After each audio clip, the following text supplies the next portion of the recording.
మనిషిని నడిపించేవి రెండే రెండు. ఒకటి ప్లెజర్, రెండు పెయిన్. మనిషి ఏ పని చేసినా సరే తన ప్లెజర్ పెరగాలని లేదా ఏదన్నా ఒక పెయిన్ తగ్గాలని కోరుకుంటాడు.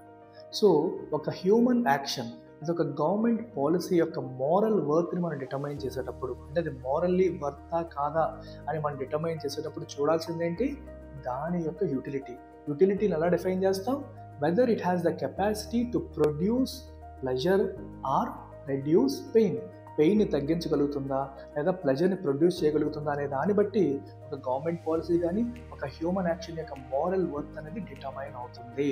సో అప్పుడు దానికి యూటిలిటీ ఉన్నట్టు. యూటిలిటీ ఉంటే అది మోరల్లీ వర్త్ అని అర్థము. ఇలా చెప్పింది ఎవరు? Jeremy Bentham. ఈ థియరీని ఏమంటాం?